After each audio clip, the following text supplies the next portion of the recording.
Assalamualaikum, Pak Partoyo. Waalaikumsalam Pak. Gimana kabarnya hari ini? Alhamdulillah sehat, cuma ada sedikit gangguan kesehatan yaitu agak sedikit flu sama sariawan Pak. Itu Pak, makan minum yang cukup, jeruk anget itu biasanya. Oh iya, siap Pak. Misternya. Oh iya, kapan hari Bapak mau bertemu dengan saya? Iya, kemarin saya nyari Tapi Bapak. tapi nggak ketemu, kemarin saya ada tugas di luar. Kalau boleh tahu ada perlu apa nih Pak? Ini Pak, saya sebenarnya ada beberapa masalah, bukan masalah sih, ada beberapa kegalauan atau kebingungan. Kenapa sih pembelajaran di kelas saya kok anak-anak nggak begitu proaktif, atau ada beberapa anak yang suka tidur. Intinya kurang semangat lah di dalam belajar, itu tidak bisa senang, dan kayaknya anak-anak kebutuhan belajarnya belum bisa terpenuhi gitu loh Pak. Itu yang mau saya sampaikan ke Bapak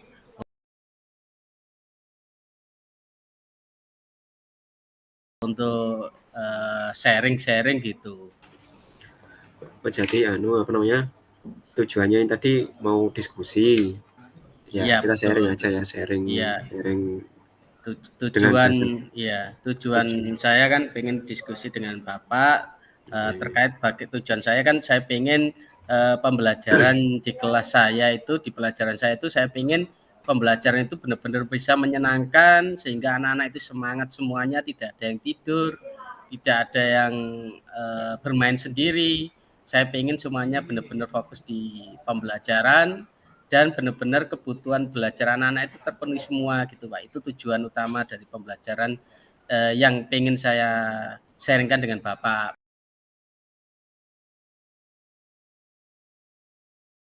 Barangkali nanti di sini saya menemukan solusi atau strategi yang bisa membantu saya mencapai tujuan tersebut. Oh, artinya ini lebih ke Bapak tadi mau sharing terkait dengan bagaimana sih proses pembelajarannya ya, proses pembelajaran yang Bapak alami saat ini. Tentunya sebelumnya kalau boleh tahu, Bapak pernah mengidentifikasi permasalahan itu, apakah ketemunya pembelajaran yang kemarin atau sebelumnya juga sudah mengalami, Pak? Jadi gimana Pak?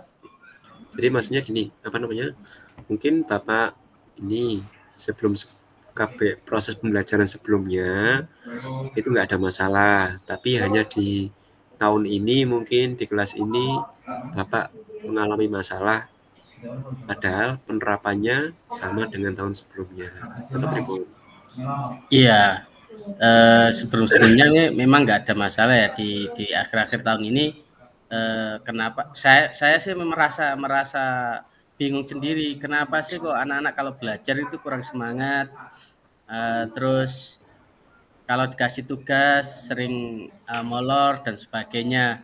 Apa anak-anak ini kurang senang ya dengan pelajaran saya, dan bagaimana ya kira-kira anak-anak itu belajar bisa menyenangkan, bisa sesuai dengan kebutuhan atau minatnya atau gaya belajarnya, atau gimana ya. Karena selama ini selama saya mengajar sih, saya mengajar masuk kelas, saya ada pembukaan ke anak-anak, salam, berdoa, setelah itu saya ajak refleksi sebentar terkait pengetahuan sebelumnya.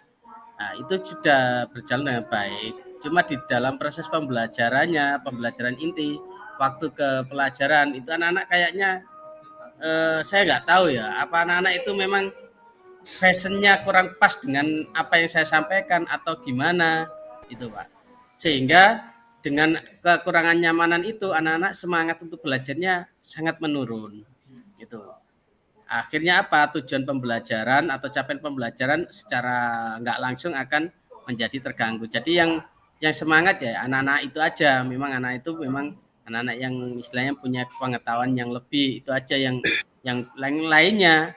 Ini ada yang tidur dan sebagainya. Lah, saya pengen barangkali ada strategi-strategi manajemen pembelajaran di kelas seperti apa sih yang bisa membuat anak-anak senang gitu loh. Saya kok masih belum menemukan ide atau solusi itu. Tadi kan Bapak mengatakan bahwa passion-nya menurun ya di anak-anak. Iya. Dan dari tahun-tahun sebelumnya menerapkan pembelajaran yang sama atau strategi yang sama.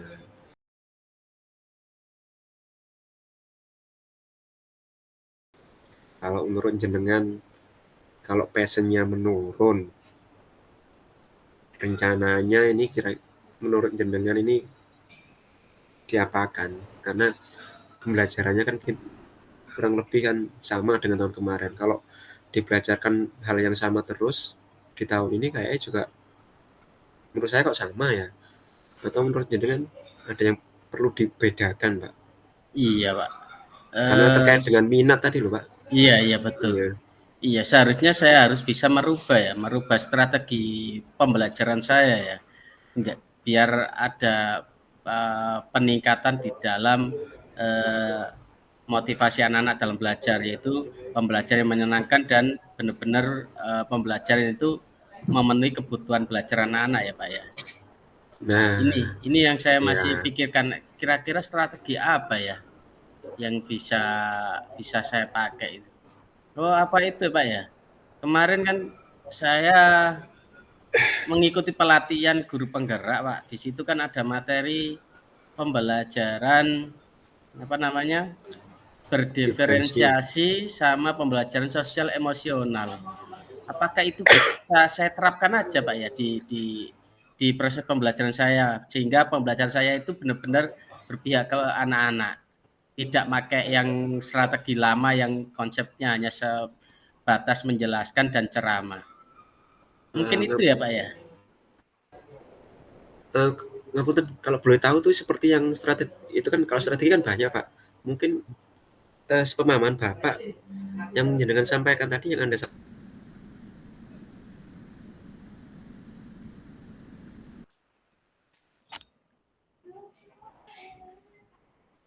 sampaikan tadi yang apa ya? Kita sharing. Iya, Sharing. kemarin kan saya Iya, Pak. dapat pelatihan di Iya. calon guru penggerak. Di situ ada penjelasan materi tentang pembelajaran berdiferensiasi dan pembelajaran sosial dan emosional.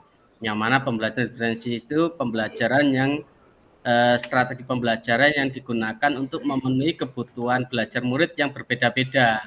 Karena kita ketahui di dalam satu kelas itu kan kodrat anak kan beda-beda, pengetahuannya beda-beda, minatnya beda-beda, gaya belajarnya juga beda-beda. Nah, itu apakah itu bisa menjadi pilihan ya untuk saya bisa terapkan di pembelajaran yang selama ini saya menggunakan metode satu arah, ini saya gunakan strategi pembelajaran berdiferensiasi yang mana di situ anak-anak bisa belajar sesuai dengan minat atau gaya belajarnya masing-masing. Mungkin itu bisa kita coba, Pak.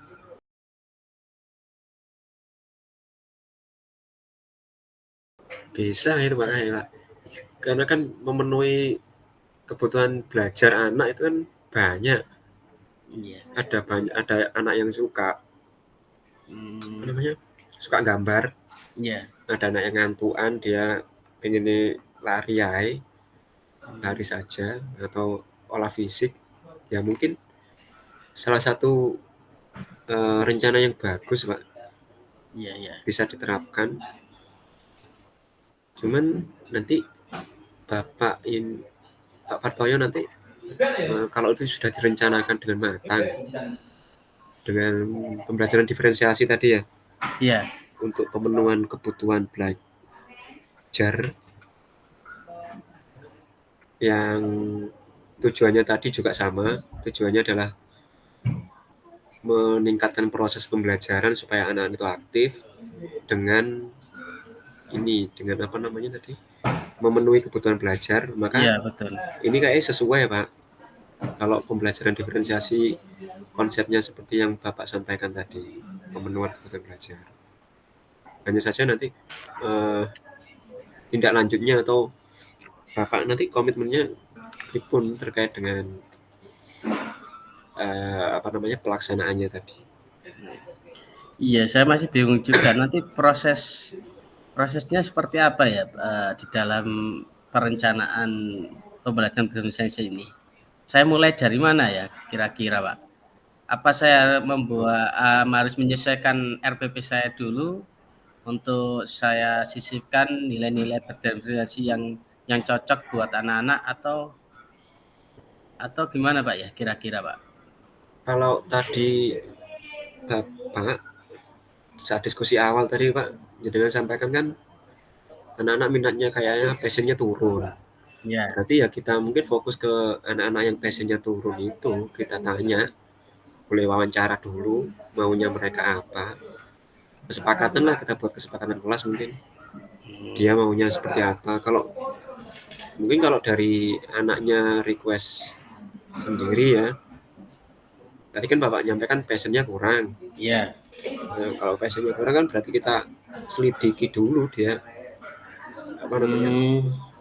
tanyakan dulu lah, wawancara dulu entah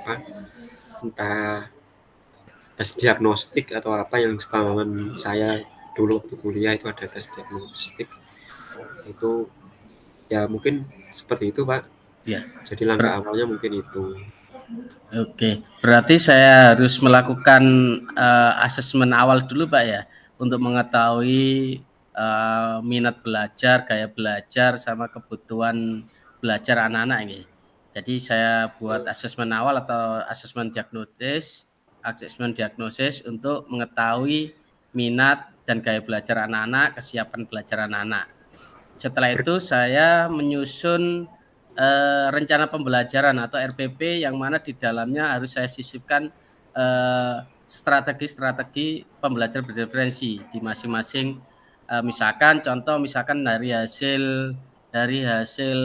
tes asesmen awal itu saya sudah bisa memetakan anak-anak ini yang minatnya di visual, berarti saya kasih sebuah gambar atau tampilan yang menarik. Anak ini minatnya banyak atau gaya belajarnya banyak ke audio, saya kasih sebuah rekaman atau yang lain. Atau mungkin anak ini sukanya audio visual, berarti saya kasih materi dalam bentuk video gitu Pak ya. Sehingga anak-anak belajar itu sesuai dengan akan lebih tertarik karena sesuai dengan kebutuhan mereka, sesuai dengan minat dan gaya belajar mereka. Oke Pak, nanti akan saya coba untuk merancang pembelajaran itu. Semoga aja nanti pembelajaran itu benar-benar bisa membuat pembelajaran yang menyenangkan dan kebutuhan belajar anak-anak bisa terpenuhi Pak. Amin. Ya. Ya. Oke, berarti Bapak tadi berkomitmen untuk membuat RPP-nya, melakukan analisa dulu ya. Yeah. Kemudian menyisipkannya. Tentunya kalau administrasi kan ya juga ada di RPP juga. Iya. Jadi Bapak, mulai kalau ada yang ingin kita sharingkan. Terima kasih Pak. Mulai ada pencerahan di diri saya terkait untuk meningkatkan pembelajaran yang menyenangkan dan memenuhi kebutuhan belajar anak-anak, yaitu karena tujuan pembelajaran yang saya lakukan adalah memiliki satu tujuan, yaitu bagaimana pembelajaran itu benar-benar menyenangkan dan memenuhi kebutuhan anak-anak sehingga anak-anak itu benar-benar bisa well-being, bisa bahagia, selamat, sehingga dia bisa menerapkan apa yang disampaikan di materi tersebut. Dan saya akan bercoba untuk bertanggung jawab atas komitmen atau solusi yang saya ambil ini. Seandainya solusi ini nanti masih belum kurang pas ya, nanti saya akan coba sharing lagi dengan Pak Yuda. Kita sharing-sharing Pak, biar saya ada teman untuk sharing untuk mencari strategi-strategi atau solusi-solusi yang tepat demi pendidikan anak-anak yang ada di sekolah ini. Saya tadi juga barusan tahu kalau ada pembelajaran diferensiasi tadi, makanya kita sharing Bapak. Iya, siap Pak. Nanti ya kalau melihat dari penjelasannya sih kayaknya pembelajaran diferensiasi itu sangat-sangat cocok karena memenuhi kebutuhan kebutuhan belajar murid. Cuma ya di sini kita sebagai guru juga harus benar-benar sabar dalam mendampingi anak-anak, karena kan gaya belajar anak-anak kan berbeda-beda. Ada yang suka visual audio, ada yang suka audio saja, ada yang suka membaca saja dan sebagainya. Makanya di sini saya harus ekstra keras di dalam memanajemen yang ada di kelas. Ya, Pak, terima kasih. Nanti akan saya coba melakukan ini sehingga tujuan pembelajaran yang saya sampaikan bisa tercapai kepada anak-anak. Oke. Terima kasih Bapak. Oke. Assalamualaikum. Waalaikumsalam warahmatullahi wabarakatuh, Pak Yuda. Terima kasih.